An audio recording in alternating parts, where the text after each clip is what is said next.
Assalamualaikum warahmatullahi wabarakatuh. Salam sejahtera bagi kita semua. Pada kesempatan kali ini saya akan menjelaskan mengenai GCG, CSR, dan perataan laba.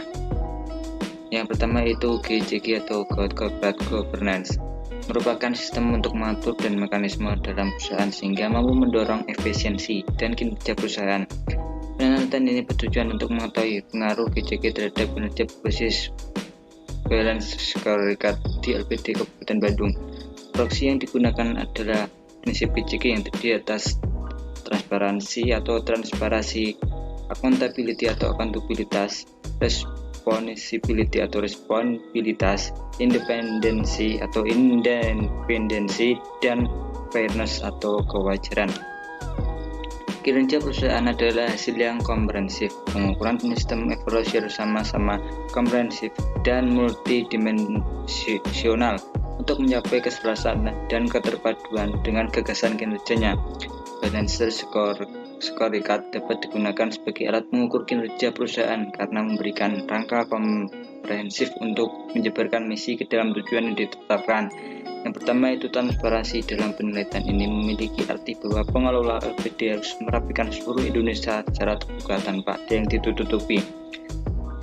Yang kedua itu akuntabilitas, memiliki arti bahwa akuntabilitas adalah kejelasan fungsi, struktur, sistem, dan pertanggungjawaban dalam pengelolaan LPD.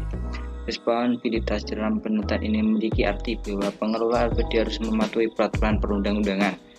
Independensi dalam penelitian ini memiliki arti bahwa pengelola LPD dalam melaksanakan kegiatan harus secara independen dan bebas dari pengaruh pihak manapun.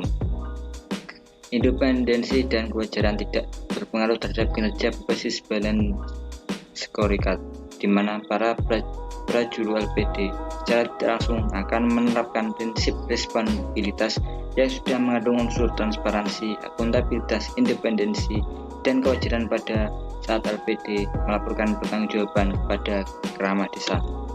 Yang kedua itu CSR atau Corporate Social Responsibility, kinerja lingkungan dan nilai perusahaan.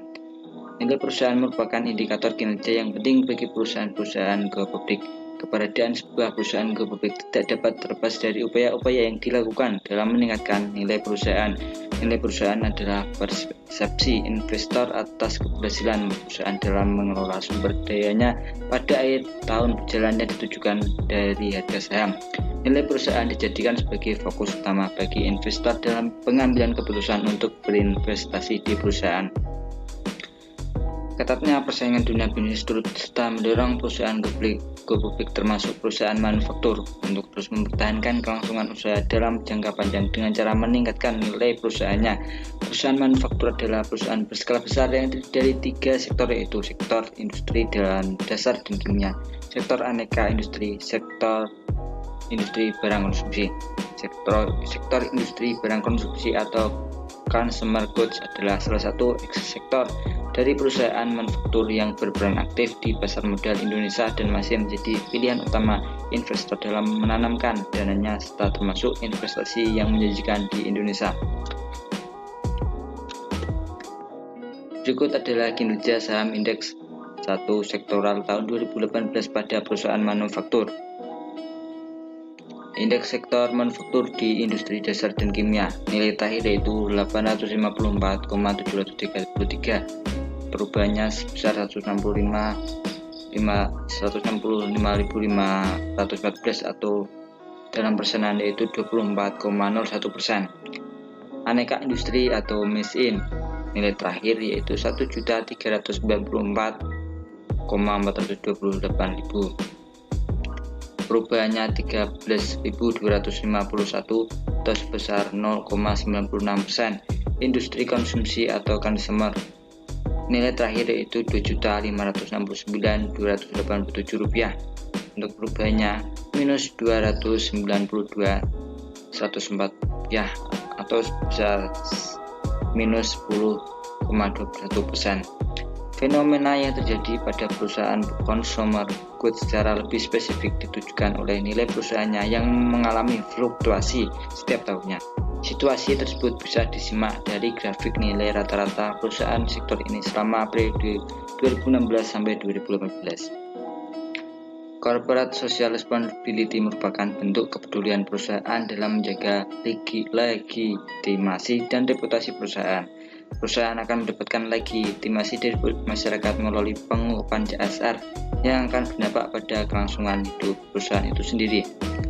Dari hasil CSR dapat disimpulkan yang pertama itu pengungkapan corporate social responsibility berpengaruh positif pada nilai perusahaan consumer goods yang terdaftar di Bursa Efek Indonesia dan mengikuti peringkat proper periode 2016 sampai 2018. Sedangkan kinerja lingkungan tidak berpengaruh pada nilai perusahaan consumer goods yang terdaftar di Bursa Efek Indonesia dan mengikuti peringkat proper periode 2016 sampai 2018. Yang ketiga itu perataan laba. Manajemen menyadari bahwa perhatian investor cenderungannya terpusat pada laba, sehingga manajemen mendorong untuk melakukan praktik perataan laba.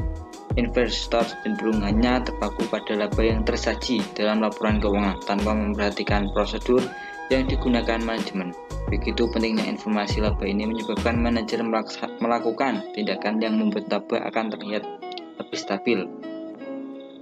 Investor akan lebih tertarik membeli saham perusahaan dengan laba yang stabil dibandingkan dengan perusahaan yang fluktuasi laba yang tinggi. Praktik perataan laba dapat dilakukan dengan dua cara, yaitu perataan secara alami merupakan perataan laba dalam proses peroleh laba. Manajemen memilih menggunakan metode akuntansi yang lebih representatif atas keadaan perusahaan sebenarnya dengan asumsi bahwa metode sebelumnya sudah tidak relevan lagi untuk digunakan.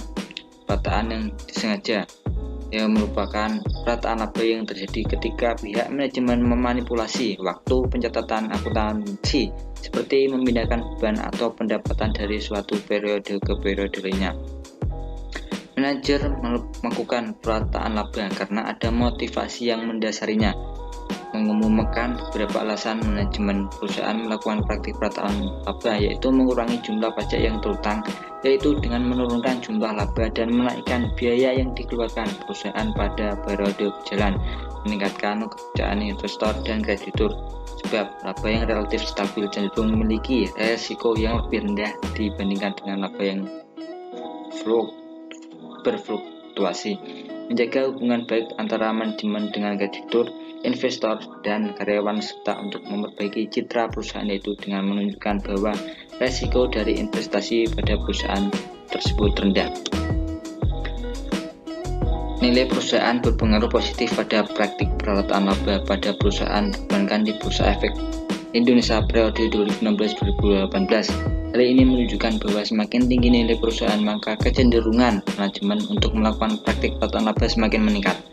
Ukuran perusahaan berpengaruh positif pada praktik perataan laba pada perusahaan perbankan di Bursa Efek Indonesia periode 2016 sampai 2018. Hal ini menunjukkan bahwa semakin besar ukuran perusahaan, maka manajemen memiliki dorongan yang lebih besar untuk melakukan praktik perataan laba.